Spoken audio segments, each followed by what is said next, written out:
A few folks who are not able to join requested if it is possible to record. Sure. I don't need to provide any introduction, Nikhil. I think you can do the best introduction. All I said on the group is that I have done the wellness challenge that you offer. I have done that for 2 months. I have myself reaped all the benefits, and that is why I'm kind of recommending this wholeheartedly.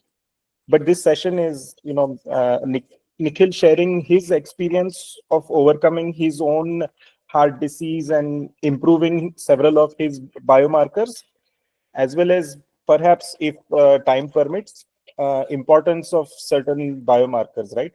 Nikhil, Yeah. you please guide us. Yeah, absolutely. No, thank you. Thank you, Aniket. And first of all, I should say it's 9 o'clock in the evening for most of you, and it's not necessarily a great time, but thank you all for, willing to listen to what I have to say. I hope that at the end of the 1 hour, it's worth your while, and you actually have fun listening to it, because most, health topics are quite boring. And my goal is to try and make it a lot less boring, a lot more interesting and fun. Because when we make our health interesting and fun, we tend to follow it a lot better.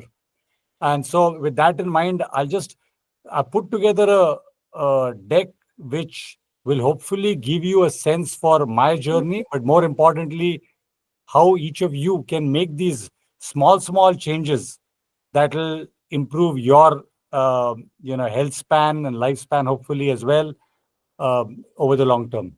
Right. So, with that being said, let me jump into it. So, um, I'm just as background, I'm 50. I'll be 53 this year, and my journey started obviously much earlier, but 10 years back, it was August 2015. I was doing my annual blood tests, and my markers, there was nothing out of the ordinary. The triglycerides were a little bit high, and many of these markers will seem familiar to all of you because they are all in our regular blood checks. And my doctor said, "Hey, you're doing pretty well. Your triglycerides are high. You should just maybe eat a little bit better." And that's the general message I was getting every year at my annual blood test. And so I got it. At this time, it was a little bit higher, the triglycerides, but my cholesterol was below the 200 number. Everything was, either in the green or in that borderline. Only triglycerides were in the red. And my BMI, you can see, was 22, so I would not be considered overweight. I don't smoke, I don't drink. I play competitive soccer even now, twice a week. So on paper, everything seemed fine. And then my wife heard this ad on the radio for the South Asian Heart Center that some of you may have heard of. I went there, and it was supposed to be a normal check, except that I was diagnosed with heart disease, coronary artery disease. And the doctor's specific words were, "You're at the 98th percentile of calcification of your arteries for your age. You're a walking time bomb. You need to get your, act together." And I was like super surprised and frankly scared, because when someone says at 43 that you're a walking time bomb and you're at the 90th percentile of calcification of your arteries, especially when you're not expecting it, it comes as a big shock. So I went back to my doctor and I said, "Hold on, how come you guys didn't catch any of this?" And I got effectively a bit of a shrug, and it was like, "Yeah, heart disease is asymptomatic. It can happen." I'm like, "But then whose responsibility was it to figure this out?" And obviously the answer was clear. I had to take responsibility for my own health, as most of us have to do, because what I realized through the entire process is doctors in the United States, and frankly anywhere in the world, are overburdened. They have time to focus on acute care, and they have training in acute care. You have cancer, you have a heart attack. I don't think there's a better system than the US. But chronic diseases like heart disease, diabetes, these don't happen overnight. Right? Nobody became diabetic overnight.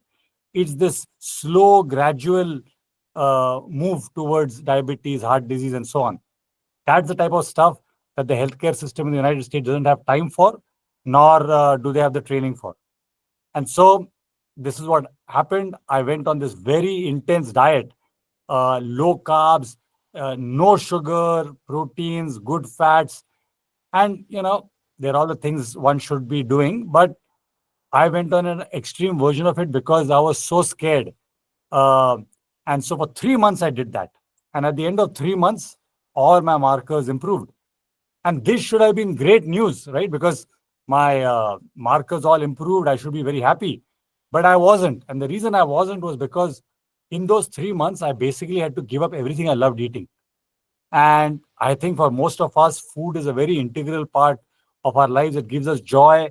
And not being able to eat anything you like isn't fun. I mean, if living longer was the objective, those 3 months felt like 3 years because it's pretty painful not to do anything you like. Uh, in any case, my markers improved. So at least I had short term gain.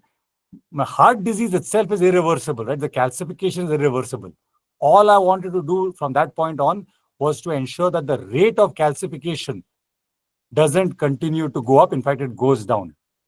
And so I was now on at a better level of markers, but with a diet which I did not want to have. And so that got me started 10 years back. I got on this journey of, I need to find a better way to address this because I'm not a doctor by, any stretch of imagination. I'm a doctorate, but I'm not a doctor. And I knew how to analyze large amounts of data because that was what my PhD thesis was in. But I had to go get a group of doctors and dietitians who I could get access to. And that's what got me started on this journey. And what I wanted to figure out was a more sustainable approach to managing my health. And so that's me.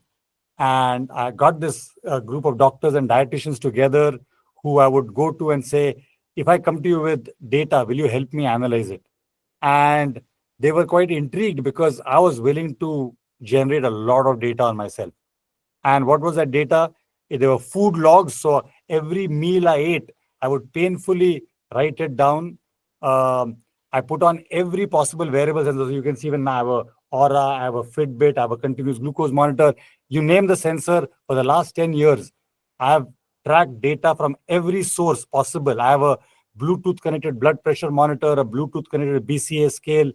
It all feeds in and it overlays it with the food I've eaten, how much I've exercised, when I've exercised, when I slept, and all of that. I did a blood test, diagnostics every 3 months because I was making changes to my lifestyle and I wanted to know whether those changes were being helpful or were hurting my progress.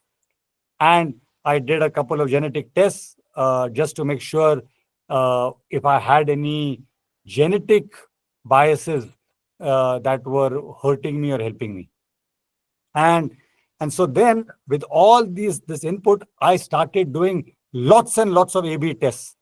I mean, y'all are all, I would imagine many of you are engineers, and this A/B testing, this whole sort of a hypothesis-based approach to figuring out the answers was what I was really after. And I write a blog post. If any of you are interested, you can read it. It's my full name, nikhiljakatdar.substack.com. And in that, I share what experiments I ran, what my data was, what worked, what didn't work, and therefore, what are certain things you might want to consider trying out. Okay? And so there were things like I would eat at different times of the day. I would exercise at different times of the day. I started experimenting with, strength training, which I would not do earlier. I always did a lot of cardio. I started, walking more. I started eating at different times. I mean, there were just lots and lots of different. I started taking a cold water shower. You name it, anything you've ever heard of, I did. And for 10 years, there's enough time to do many of these things, and I continue doing it. In fact, right now, I'm in the middle of a 48-hour fast, which I almost never do a fast, but I want to experiment with, when do the ketones kick in? So I have these sensors, these urine pee sticks, where I can figure out whether my ketone generation has gone up. So in any case, it's a little bit extreme, but I enjoy it. So uh, and and so what happened at the end of the 10 years? So my last blood test. So you have seen all of this. The last blood test I did, here were my markers. Okay, and you can see the markers are similar or better in almost all cases. But the difference is in the last 10 years, I have eaten everything that I enjoy eating. Maybe sometimes certain things I've done in moderation. But for example, I love my Nutella crepe. I love Ghirardelli ice cream. I'm not going to stop eating that. I want to figure out how to live a healthy life while doing things I like. Now, that means I have to do certain other things, which I might not have wanted to do earlier, or I might not have ever thought about doing. Like strength training is an example of that. I never thought strength training applied to people who like me. I thought they only applied to people who want to be bodybuilders, but now I have a very, very different view about strength training. Um, I'll give you another example. I like rice. I eat rice, but rice is a carb. It's a starch. Every time you eat rice, you should expect to see a blood glucose spike. But in my data, one time I did not see it, but hundreds of times before that I saw it. So what was so special about that one time? And it turned out that that one time I had got a my food was ready on the table. It was hot, piping hot food, and just then I got a call. I went to take the call. It was a long call. By the time I came back, the food had become cold. I just heated it up again and ate it. Not a very remarkable story, except that was the only time it my blood sugar did not spike after the rice. And once I sat with the dietitian, the response I got was, "Hey, this is something we have learned about in our course, but never really seen it in action. And that is when you take any starch, pasta, potatoes, rice, you cook it. To cook it, you heat it up, and when you let it cool down, it changes the structure of the starch to what's called resistant starch. And resistant starch behaves more like a fiber than like a starch. By the way, resistant starch also ends up being a great probiotic. Now, this is stuff that is known to the dietitian and nutritionist community, but the common man like us doesn't know any of this. So I was like, okay, if this is true, then I should repeat it. And I repeated it, and every time I did it, the results were really good. And so now when I make my rice, we just make the rice the earlier day, put it in the fridge, next day, take it out, heat it. The taste is no different to me at least, but the properties are very different. And I can give you hundreds of such hacks, which I tried. And it was just on my blood markers. I mean, if you look at the rest of my markers, they have all improved dramatically. My resting heart rate, I think, is considered, according to my doctor, whenever I go for my annual checkup and a nurse comes, uh, every time it's a different nurse. So they're not used to my resting heart rate being this low. It used to be mid 50s. Now it is 39 to 44. And the response I get is either, you're one of the healthiest and fittest persons I know, or you're dying. And I'm pretty sure I'm not dying. So this is the answer I've been getting for the last 5, 6 years. My heart rate variability, which is a metric that some of you may be aware of, uh, is generally trending upward, which is a good thing. My biological rate of aging, you can do these epigenetic tests. My biological age is 11 years younger than my chronological age. Aura, for those of you who have an aura ring, it gives you this metric called your cardiovascular age, where they measure the stiffness of your arteries through this technology called photoplethysmography. And my cardiovascular age is 13 and a half years younger than my chronological age, and so on and so forth. Bottom line is, all these changes I've made, which have been so small, uh, didn't did not make me feel like I was being a sacrifice, but it definitely improved my markers.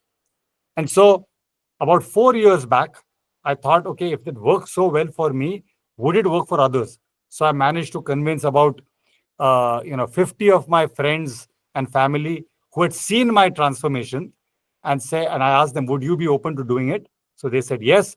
So I said, okay, they are not going to be as crazy as I am in doing all these things. They might or might not put on all the sensors. They will definitely not sit and analyze their own data and start logging foods and all of that. So I had to make it a little bit more convenient. And so I brought on board my CTO from my previous company, so that in addition to doctors and dietitians, now we also had a dev team. And one of the few first things we did was, instead of having to log meals, we would just take photographs of the food, and it would analyze the food in the photograph and come back with the calorie, macro count, and all of that. And now we built an app as well that took data from all these variables and the blood test results and all of that. And that way, the analysis was being done in the back end of the app, rather than by the individual. And we still had a doctor and a dietitian, and now the doctors and dietitians would have, like, every 2 weeks a conversation with the individual, because in the back end, the doctors and dietitians, and by the way, we have Sneha on the call, who's our chief clinician. I thought it'll be interesting for her to be there, at least for the first part. um, and they analyze the data that the uh, app provides to them on the back end, and based on that, they provide these simple nudges to people. For example, I remember a number of my friends said, "Nikhil, we are happy to join this program as long as you don't ask us to give up our scotch." And I'm like, we are not here to be your moral police. We are here to tell you, if you're going to have your scotch, can you have maybe nuts and some water before that? And that people are willing to do, right? People do not want things to be subtracted from their life that they enjoy, but adding stuff. And over time, we have found that automatically, when they start seeing results, people usually on their own will start making the bigger changes. But we have to start smaller, and these smaller changes can make a huge difference. And so we did that. And over time, we did that for about 350 people in this very high touch approach. And you can see that whether it was the weight, the visceral fat, triglycerides, HbA1c, whatever be the marker that that person cared about, we saw meaningful improvements. But the best, I would say, uh,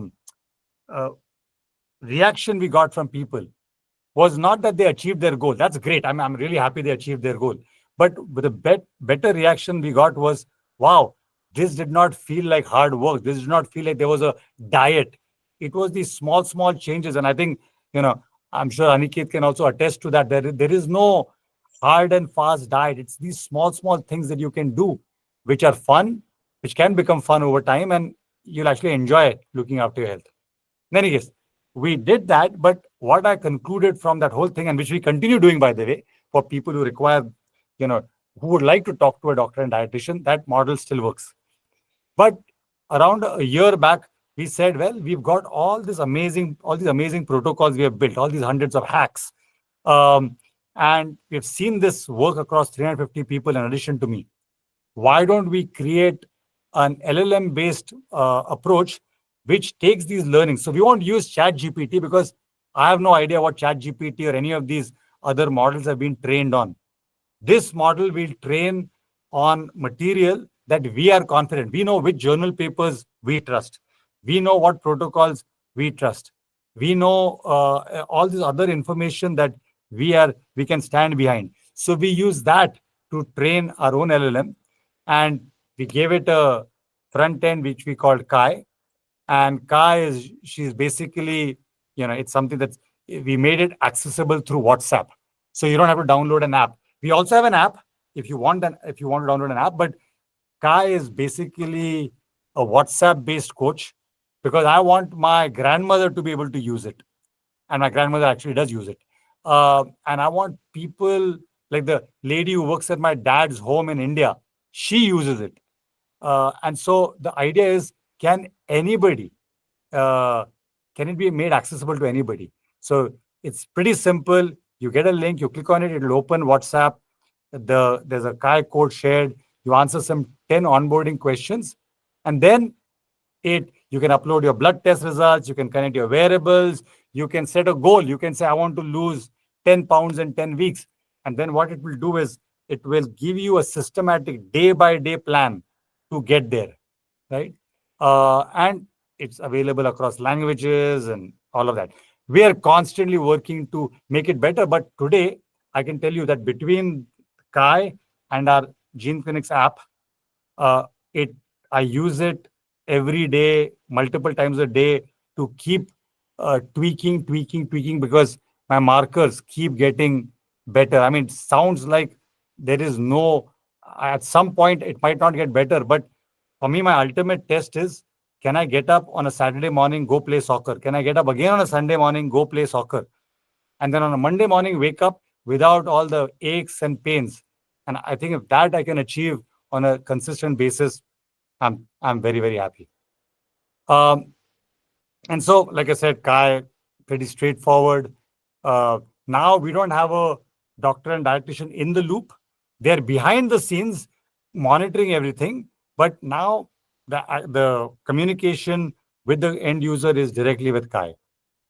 And maybe I won't go through it for now unless there are questions afterwards. But there are lots of interesting things you can do with Kai. You can say, you know what, in my fridge, I have cucumber, I have some cheese, I have something else.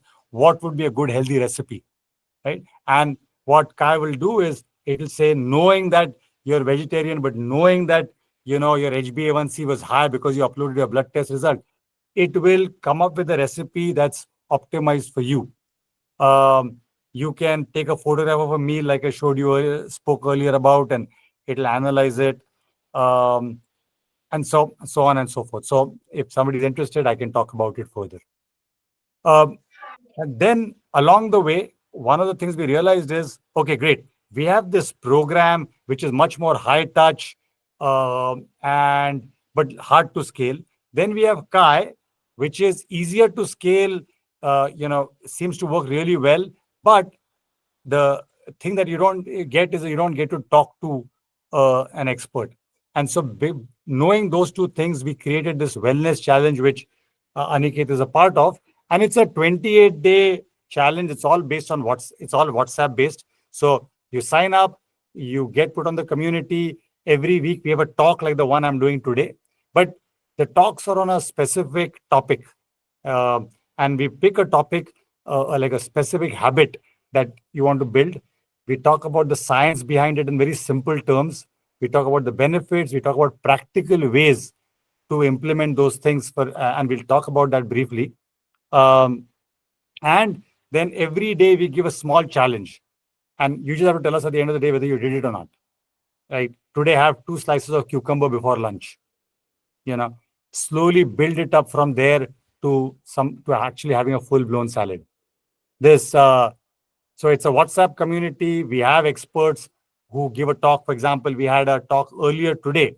Every Thursday morning Pacific time, we have these sessions, and these sessions continue beyond the 28 days. So for the 28 days, there are 4 sessions, but after that, it continues on an ongoing basis, and we find interesting topics.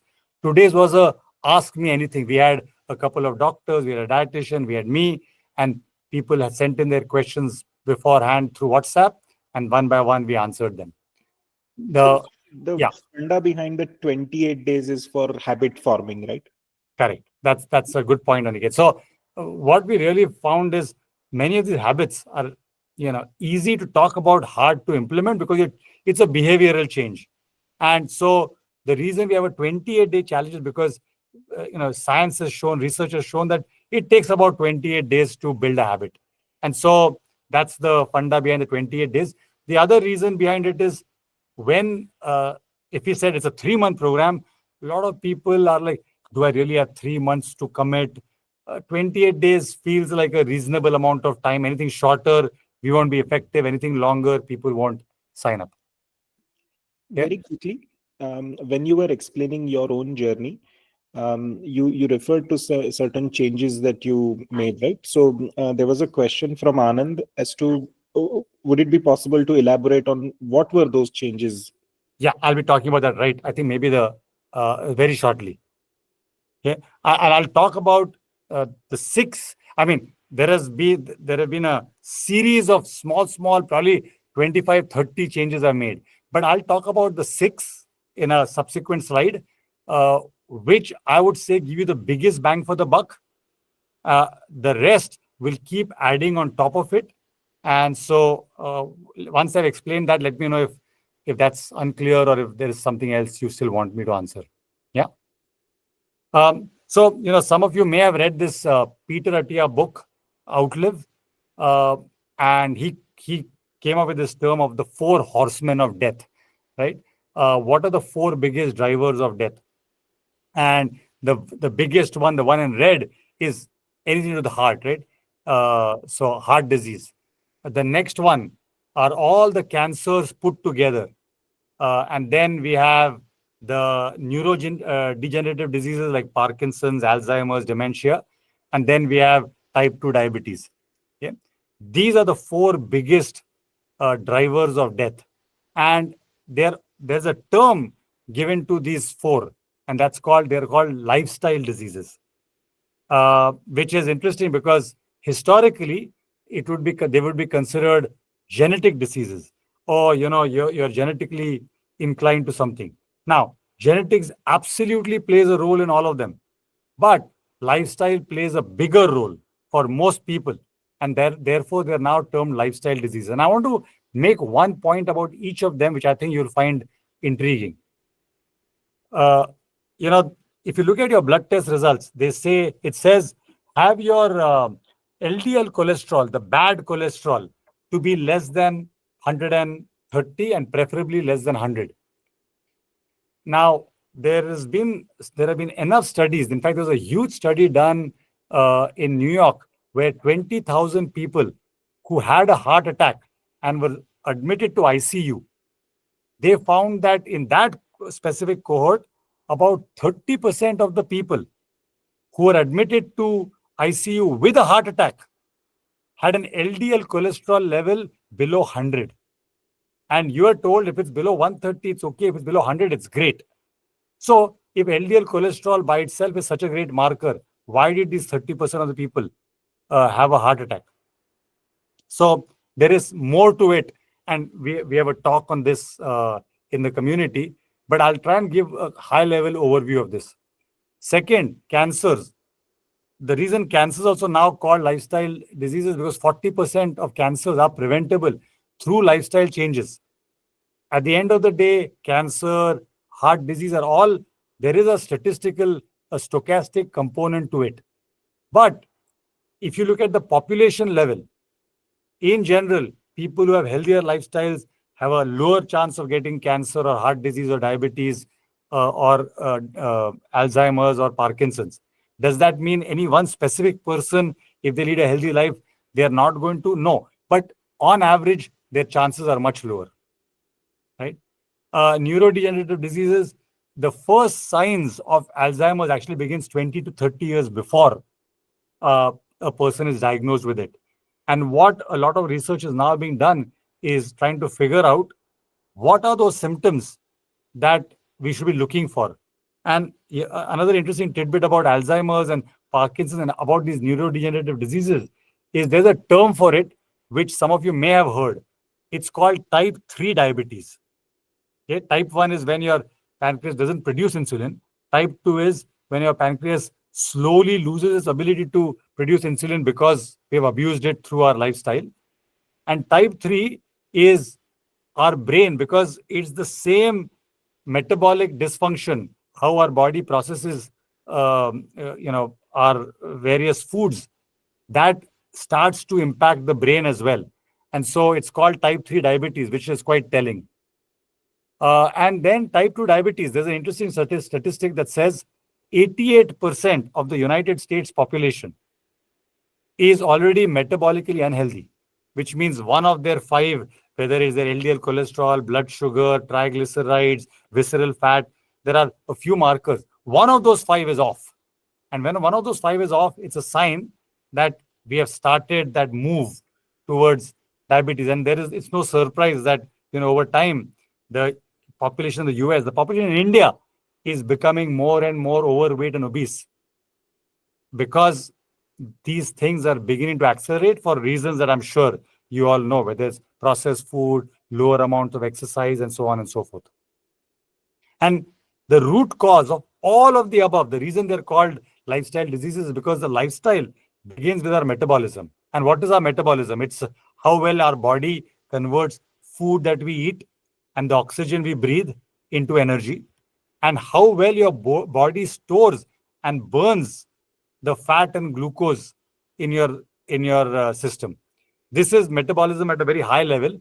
And so if metabolism really is a root cause of most of these big killers, then let's look at what metabolism is based on.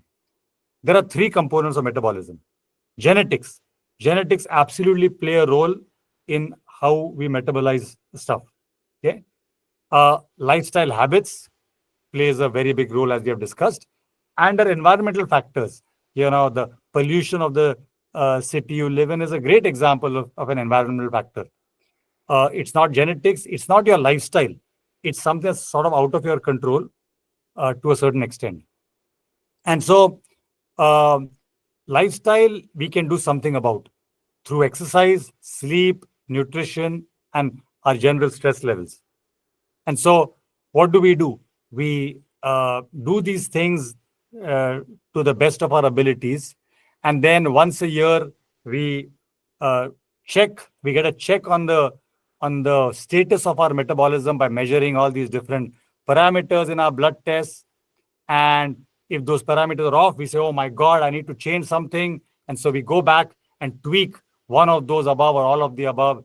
And then again, a year goes by, we again do a blood test, something has become worse, we go and tweak. And that's sort of the way we manage our health. Okay. Um, Now, let me just briefly talk about genetics and environmental, but we'll spend the rest of the time really on the lifestyle habits, right? So, genetic testing, there is a question, should one do genetic testing? And there are different schools of thought. For some acute cases, like for example, if you're born with thalassemia, which is pretty prevalent in India, or spinal muscular atrophy, which is not very prevalent, but it's prevalent everywhere to a lower level. Some people have familial hypercholesterolemia, which is they're just going to have high cholesterol. That's a genetic thing. These are not big numbers. These are small, very tiny numbers as a percentage of the population. But if you have one of those things, you absolutely need to do a genetic test. There is no question about it, because if you do the test and you find out you have it, there are medications, there are gene therapies available to address them. In other cases, when you're not in this acute situation, you might, be lactose intolerant. You might have your body may be better off at exercising in the evening rather than the morning. Those things, there is a genetic component. But I've seen people who'll say, I don't want to know that because it gets me worried. One very popular example is there is a genetic test to figure out if you have the BRCA1, BRCA2 gene. It's the gene responsible for breast cancer and ovarian cancer. Now, so this, I'm going to tell you a statistic which will come across as confusing, but I'll clarify it. 72% of people who have the BRCA1, BRCA2 gene, there's a 72% chance that they will get breast cancer. Wow, seems like I really should know that I have that gene, because then I'll think about or do something about it. But out of every 100 women who get breast cancer, only 10 of them had the BRCA1, BRCA2 gene. Now, these two things don't seem to go hand in hand, but there is a very clear explanation. If you have that genetic disorder, your probability of getting it is high. But if you don't have that genetic mutation in your BRCA1, BRCA2 gene, your lifestyle is still the bigger issue in people getting breast cancer. And so there is one school of thought, people will say, look, I don't want to know, because if I know, it'll get me worried. And that's a very legitimate point. If it's going to worry you and cause you stress, don't do it. Instead, if you don't want to do it, just assume you have that mutation and get yourself, do a mammogram, get a test done every year. That will achieve the same objective. Some other people find it empowering to know that they have it, because it keeps them focused on doing their tests, living a better lifestyle. If it's not acute, then you don't have to do it. Do it if you think it will work for you. And like I said, there's a whole new generation of drugs that will address these genetic issues, and there are more coming in the market with more and more gene therapy. Environmental issues like pollution, if you are a smoker or if you're around a smoker, all of these things impact health, but you can't do too much about it unless you decide to move, where you live, or you decide to take all these smokers out of your life. Many times these are not practically possible. And then lifestyle, which is absolutely the largest driver of our health, most under our control. And the one point I want to make, because I've heard this comment, I can't tell you the number of times I've heard this comment, which is way more than any other comment I've heard. And that is the following: my grandmother lived to 90 and she didn't do any of this. And the answer is very simple. Unless you are willing to have the same foods your grandmother had for the first 50 years of her life, and you walked as much as she did, and didn't go by car as much as she did, and you had you lived in a relatively pollution-free environment, great, then you should do exactly right, and you'll also live to 90, or there's a good chance you'll live to 90. But the rate at which our bodies evolve is very slow. But the rate at which processed foods are becoming ultra processed, the rate at which conveniences are coming into our life. For example, in India, now you have the 10-minute delivery, right? Now, everything is available so easily that people are consuming more and more. Very often, it's not the healthiest foods. Their exercise levels are dropping with every passing year. India, there was this interesting study where Indians in India, for sure, and maybe outside India, are exercise amongst the least in the world. Now, on top of that, we have also some genetic proclivities. And so you add it all up. Let's not say my grandmother lived to 90, so I don't have to do any of this. Unless you are as lucky and live exactly the same lifestyle, we all have to think about this. Okay. And so I want to get to the question that was asked earlier, right? There are quite a few habits I follow, but I'm going to focus on the 6 that I think provide the biggest bang for the buck. 4 of them are discussed in our 28-day challenge. So the first one, and they're not in any specific order, is a post-meal walk. And this is, you've had your meal. After a meal, within the next 20, 30 minutes, go for a walk. It doesn't have to be fast. You're not trying to, exercise. You're just trying to move, and moving does a couple of things. The biggest thing it does is, and I have a whole slide, and I don't know whether we'll have time to get into that slide because it takes a little bit of time to go through it about the science behind it. But at a high level, when we eat food, our body breaks down the food, especially the carbs, into glucose. This glucose is used by the body to fuel the energy requirements. And after that, it stores some of it into our liver and into our muscles. All of this is good. And if there's extra stuff, it goes and stores it in the fat cells. But before it stores in the fat cells, it doesn't go and store it in the fat cells right away. It waits. And if you do a post-meal walk, instead of storing this into the fat cells, this glucose, extra glucose, is used by the body, because when you're walking, your body requires energy, and it uses up the energy, the glucose in the walk. And so a post-meal walk of whatever you can do. I now have graduated over so many years to a 20-minute post-meal walk where I'm, take a call with someone, I listen to a podcast, whatever it is. So it's not boring, but a 20-minute walk, 10-minute walk, 5-minute walk. There was a New York Times article that showed even a 2-minute walk is significantly better than not walking at all. Figure out what it is, try and build it up. But a 10 to 20-minute post-meal walk, one of the best things you can do. You will see your HbA1c go down.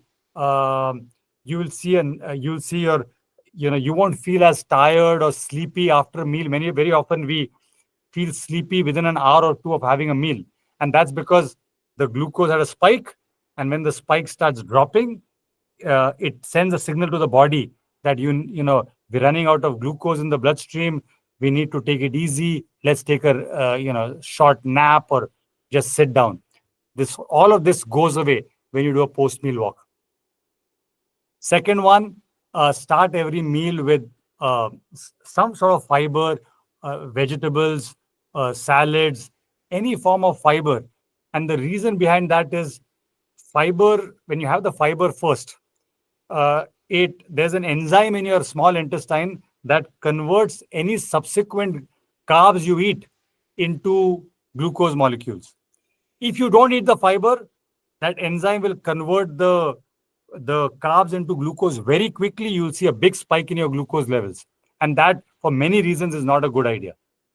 When you have a fiber first, it inhibits that enzyme, and so now when you have the carb after it, it slows down the breaking of that carbs into glucose molecules. And so instead of seeing a big spike, you'll see a much more sort of slower growing spike. And because of that, you won't feel sleepy. Your insulin in your body has a chance to take care of managing all this glucose in your bloodstream and so on. Bottom line, it is one of the most effective things I have seen. It allows me to eat my Nutella crepe because earlier when I had a Nutella crepe, big spike. Now when I have it after I have a bowl of salad and veggies, and then I have my, savory crepe with fat and protein and carbs in it, then I have the sugar from the Nutella crepe. The behavior is significantly different, and I have all of this in various blog posts I've written. Hydrate well, pretty boring, but it's very, very effective. Water is a pretty fascinating thing. It sounds like a boring thing, but there is the amount of things that water does inside our body is quite significant. I have a whole 1 hour talk just on this topic, but I would say you should typically have 30 milliliters of water for every kilogram of body weight. And if you're also exercising significantly, then add another half a liter for every hour you exercise. So for most of us, that translates to 2 to 3 liters of water, spread it across the day. And I've heard this point sometimes made, hey, you know what, I just can't drink that much water. One simple test I always recommend is what I call the urine test. When you pee, look at the color of your pee. What's the right color? If it's yellow, you're not drinking enough water. If it's colorless, you're drinking too much water. That's also not good. You want to have this very light yellow color to your pee. If that's it, you're drinking enough water. If that means that day you didn't drink 3 liters, you drank 2 liters, and it was still light yellow, good. Okay. Strength training, probably the one that I underestimated the most and has had a humongous change and impact on all my markers. And the reason for that is strength training builds your muscle mass. And building muscle mass has two pretty big advantages. Number one, the more the muscle mass, you remember earlier I was saying that your glucose from your bloodstream gets stored in your liver and in your muscles. Well, the more the muscle mass, the more the glucose can be taken out of the bloodstream and stored. You will see your blood sugar, your HbA1c, all of that improving dramatically. If you're diabetic, pre-diabetic, definitely do this in addition to the others. Question. Yeah. In your graphic, you're showing a lady doing strength training. So this recommendation applies to males and females equally? Absolutely. If anything, I mean, to me, there is absolutely no reason why everyone should not do it. But especially if you are a woman in your post-menopause or even pre-menopause, perimenopause, and menopause, post-menopause, in this thing, it's even more critical because once women lose estrogen, which is what starts happening during perimenopause and absolutely happens post-menopause, it is humongous. The impact on our muscle, on our bone density, on heart health is huge. And so strength training is even more critical. But for men, it's already very critical. And so hopefully that answers your question, Aniket. The fifth one is macro balance: fat, carbs, protein, fiber. We spoke about fiber. But the one thing that we don't have enough of, most of us, is protein. And the recommended amount of protein is 0.8 grams per kilogram of body weight. And that's recommended by, bodies that are still stuck in, 30, 40 years back. In general, we do not get enough protein and we need to have protein. I take about 1.5 to 1.6 grams per kilogram of body weight. So for me, that's a little bit more than 100 to 120 grams of protein, which is a lot. It's very, very hard to have that. But there are ways, Greek yogurt, nuts. If you just rely on dal, you're going to require a massive amount of dal, which you're never going to consume. We need to all get creative. We have a whole 1 hour talk in the community just on protein. But I would highly recommend, if you eat chicken and all of that, it makes it much easier. But if you're vegetarian, there are still ways to get a significant amount of protein. And one interesting thing about protein is, unlike fats and carbs, our bodies have the ability to store fat and store carbs for use the next day, for use in 2 days. Protein, there is no such storage in our body. So if you have protein yesterday, you can't say, okay, I had enough protein yesterday, today I can take it easy. Today, if you don't have protein, your muscle mass starts breaking down. The muscle requires protein for it to synthesize. And so we require protein on a daily basis, and we require a lot more than we think. If you are very active, you should absolutely be thinking about 1.5 to 1.6 grams. If you're not very active, but you have the regular level of activity, you should still be looking at 1.1 to 1.2 grams per kilogram of weight in terms of amount of grams of protein. And last one, this is something I figured out later in life. Sleep has always been my biggest issue. There are 3 aspects of sleep, right? When you go to bed, how many hours you sleep, and what is the quality of your sleep. And of course, all are important. But if I had to pick one to focus on, to start with, I would say pick your sleep schedule when you go to bed. Because now there is enough and more research that has shown what time you go to bed impacts how much you sleep and the quality of your sleep. Why? Because, our body is this pretty amazing like orchestra, symphony of all the different hormones. So typically, a couple of hours before we go to bed, our body releases melatonin.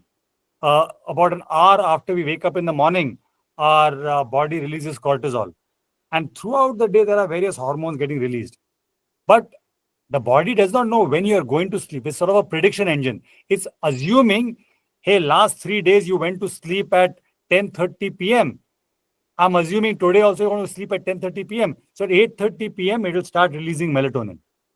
But you now decide today to sleep at 12 p.m. Your body is still going to release the melatonin, 12 a.m. Your body is still going to release melatonin. And so it sends your body into complete chaos. Today you woke up at 3 a.m. Yesterday you woke up at 5 a.m. Day before you woke up at 9 a.m. Your body is completely losing a track of what it should release when. And so our systems go haywire. Our brain has a hard time processing things because it relies on hormones. And we wonder, I don't know, I'm not feeling great of late. Well, one thing you can absolutely look at your sleep schedule. It's pretty amazing how consistent it is at being able to predict how you're going to feel for the rest of the day. So these are 6 things that I found to be very helpful. I'm going to skip this because that doesn't give us too much time. I'll just go to this slide. There are 3 tests I would highly recommend to ensure that your health is on track. The first is a body composition analysis. You can get these cheaper scales on Amazon. If you have access to an in-body scan at your gym or at your doctor's office, use that. That's more accurate. If you can get a DEXA scan, that's the most accurate. And I absolutely recommend you measure your muscle mass and your visceral fat. Your weight, sure, it's nice, it's worthwhile. But these 2 things matter a lot more than your weight. I mean, I was 22, my BMI was 22, I was what people call skinny, right? But I had a lot of visceral fat. And so I could keep fooling myself into believing, hey, I'm not overweight. But it's not about overweight. I know enough people who, strictly speaking, they have a BMI of 26, which is overweight. but they have a lot of muscle mass and they don't have enough visceral fat. They are way better off than somebody whose weight is lower, but they are these two things in the wrong direction. Do this every quarter. I highly recommend it. Comprehensive blood panel, do it every year unless you are like me and trying to do a lot of experiments. Then you might want to do it more frequently. Within that, the parameters, you should do all your standard blood tests. But the parameters that I would pay special attention to, some of which are not on your blood test report. ApoB, there's a high chance that's not on your blood test report. LP little a, there's a high chance it's not on your blood test report. Fasting insulin, not on your blood test report. The other four are probably on your blood test report. LDL cholesterol, triglycerides, HSCRP, which is an inflammation marker. You don't want too much inflammation. And homocysteine, which is a protein which also gives you insight into your heart health. There are many parameters. It's very overwhelming, but make sure you have these. In the community, we have a whole talk on just this topic of what to measure. But this is hopefully a good enough preview that if you want to do a blood test coming up, make sure to have these. And the last one is a coronary calcium CT scan. In the US, a doctor will almost never recommend it. And if they recommend it, insurance won't pay for it. But the point behind why I absolutely believe this, and now the team of doctors, we have also recommend the same thing, is because, heart disease is asymptomatic. The first time people find out that they have heart disease, 30% of the people find out that they have heart disease for the first time after they are dead. Because heart disease is asymptomatic. You don't know what's happening inside your body, especially with your heart. And so and doctors, by the way, your own doctors will tell you it's asymptomatic. So it's not like that's a surprise. Everyone agrees to that. But yet, what is their logic? What is the logic of insurance companies for sure? And some doctors, it is, well, if you start showing symptoms, then let's do a CT scan. But why are you looking for symptoms for something that's asymptomatic? And so I would say do a calcium CT scan. For those of you who travel to India, there you don't require anything. Just go and do it. I don't recommend doing it every year. I think that's overkill and there's radiation and all that. But every 3 to 5 years, and especially if you have family history, I would say once you're in your 40s, start doing it, because the number of people in their 40s who are getting this, who are getting heart attacks, is just increasing. Stress test is the other one. You can do that every couple of years. It's a very good thing, worthwhile doing. I'm going to skip this as well. This is also a very interesting topic, but we don't have time. I'm going to end with 3 things you can sort of test easily. So the first is a sitting rising test. You just start in a standing position, sit down, and then stand back up. You should not be using your hands for support. If you can do that without ever using your hands, you're pretty healthy. The dead hang test is you hang off a pull-up bar, and the longer you hang off it, the better. If you can last 60 seconds, wonderful. Anything less, you need to work towards building it. The one leg stand balance test, you just stand on one leg, for 1 second, for as long as you can, and then on the other leg. And frankly, here, if you can stand on one leg for 30 seconds or more, and there is very good data that says if you can do the sitting rising test without ever touching your hands, you see a 21% increase. You see an increase in all-cause mortality for every time you use your hands. For the dead hang test, the less you can hang off that balance, less time you can hang off that thing, the higher the chance of risk of death. And same for the one leg stand balance test. So these are simple tests you can do at home every few months, just to see whether anything is moving off track.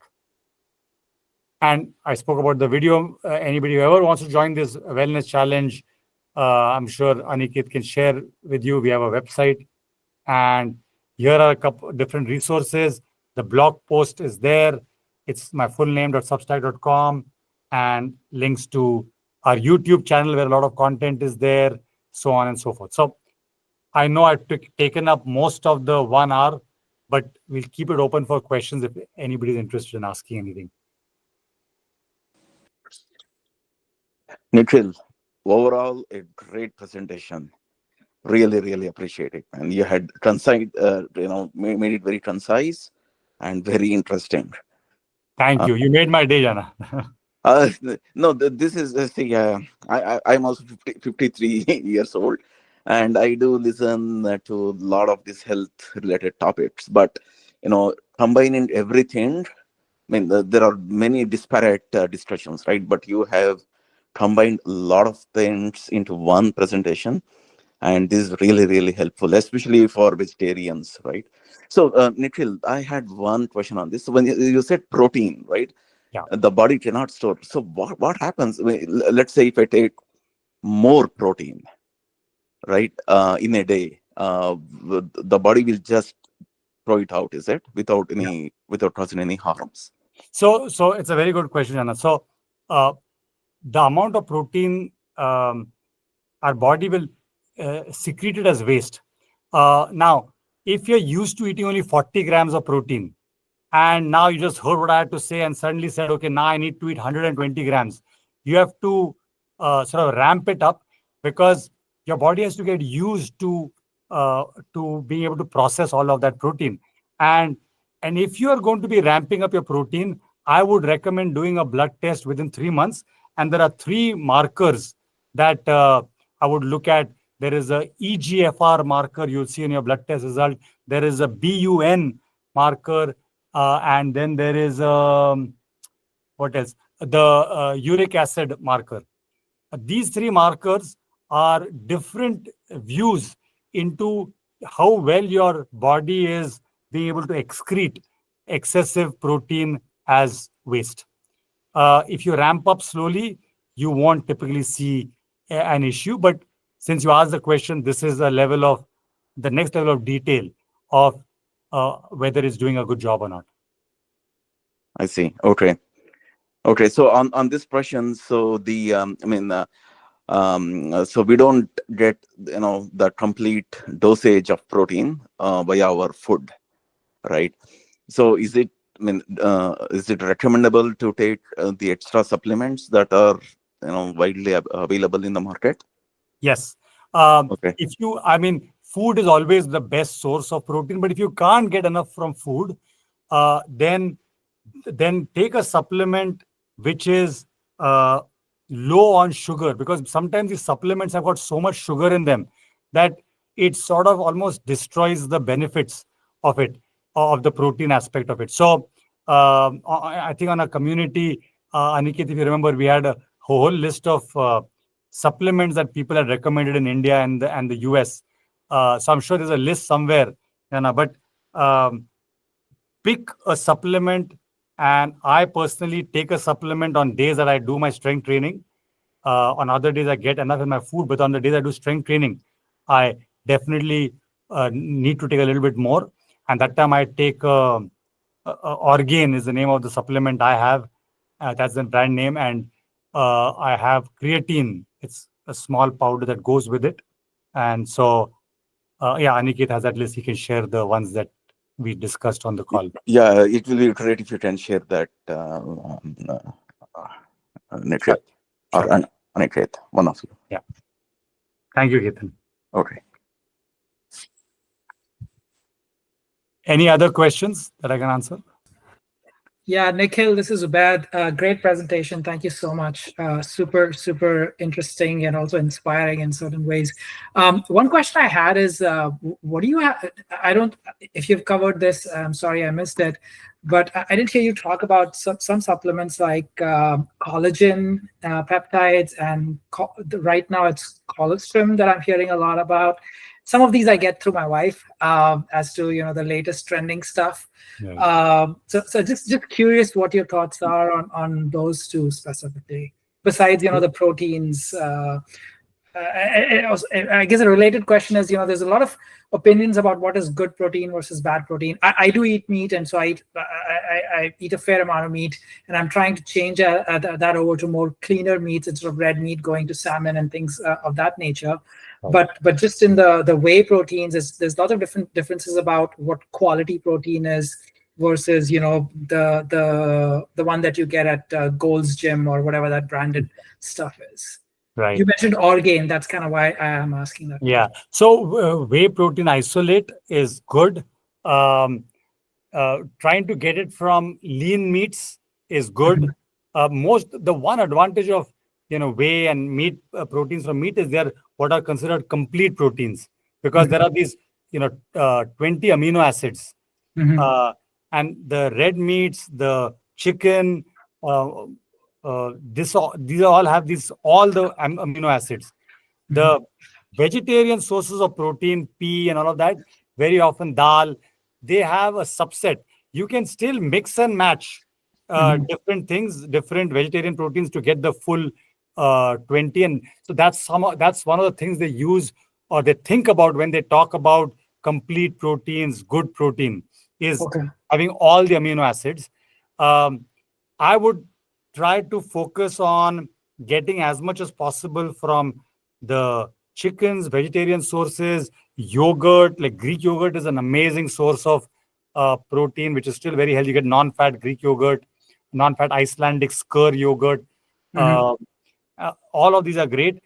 The latest research seems to indicate, which is sort of going against what was discussed earlier in research publications, is that red meat is not as bad as previously thought. Now, of course, most of us have too much of it. And so you want to cut down, but it's not like, hey, I have to get all my protein only from non-red meat. If you have it, it's okay. Just try to get a lot more from other things as well. Right? Going to your question, Ubaid, about supplements. I have one blog post I've written on supplements, and I'll tell you my view. In general, I think most supplements are quite useless. In fact, there's a joke about supplements in the United States. They say that the United States urine is amongst the most expensive in the world because most of the supplements that are taken, they just go straight through the system. They don't get absorbed. Okay. And they all show up in the urine. So if somebody got into the business of extracting all this from the urine, that would be a pretty successful business. But there are a few supplements that I think are important for most people. I think most people are low on protein, so the protein supplement with creatine is good. Most South Asians have a genetic proclivity for having low levels of vitamin D. And so check your blood test results, and you will find most of us have low vitamin D. Taking a vitamin D supplement is definitely helpful because vitamin D helps with so many things. It drives, the absorption of calcium. It helps the muscle building process. It helps with creating the outer layers of many of our cells. And so there are lots of roles that vitamin D, there's a lot of roles that vitamin D plays. And so vitamin D supplement is this thing. The next one is fish oil, omega-3, right? Omega-3 supplements. You said, whether you're going to probably move towards more salmon and all of that. That's great. If you do that, you might not need to take it. But most of us don't have enough fish, enough walnuts in our diet. Those are good sources of omega-3. We usually have great source of omega-6, but we need more omega-3 than omega-6. And so that's a supplement I would highly recommend. Collagen and all the others, the way I look at it is, unless there is a very specific marker that you can look and say, this is the marker I'm looking to help improve by taking this supplement, and then look at it after 3 months of taking it. If it's helping, it's great. If it's not helping, then this whole bioavailability, right, whether that is actually getting absorbed is the bigger issue. One last comment I'll make on this is, when you're taking a vitamin D supplement, always take it after a meal, which is especially a proper meal, because vitamin D is soluble in fat. If you have it on an empty stomach, it just goes right through your system. It won't get absorbed. So just a side note. Got it. Helpful. I know people may have to drop and you may have to drop, but I had one sort of follow-up question, which is more meta, which is really, how do you avoid sort of, you mentioned the biomarkers, right? And there's just like, there's some level of, I feel like there's some level of risk where you are looking at a biomarker and you're trying to optimize for it. And then there is like the whole systemic thing that could get impacted, which like obviously the right way to potentially do it is to go to an expert like you and do it in a more holistic manner versus saying, hey, this is one marker that I want to optimize for, and then realizing that you blew up like 16 other markers that you shouldn't have blown up and compromised your health. Like, besides the, obviously engaging with you and someone like your program, like, do you have any other thoughts around that question as to, being cautious about not blowing Yeah. up your health by trying to optimize for specific things versus the holistic approach? Yeah, that's a great question, Obed. I think I've seen people get obsessed with one thing. So it's the Right. whole, local optimization versus global optimization. Yeah. And this sort of becomes worse because on some social media channels, somebody has decided to make a big deal about one thing, Right. and then that becomes a focus, and everything else is lost.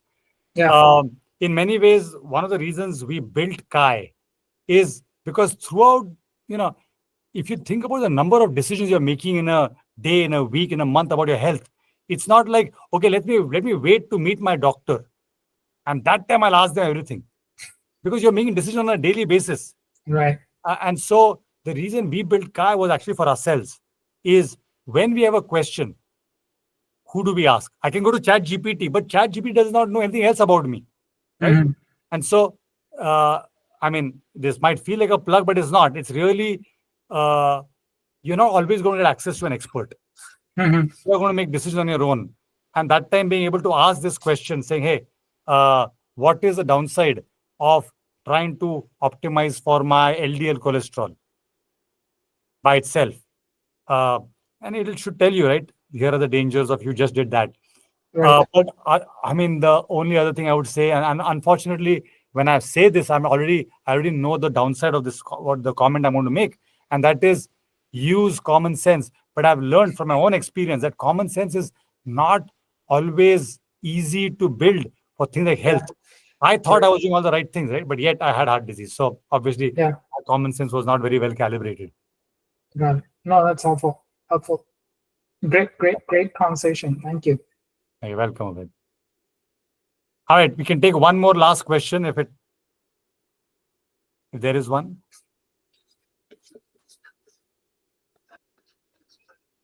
Okay, if not, thank you all for taking the time again, and it's fun.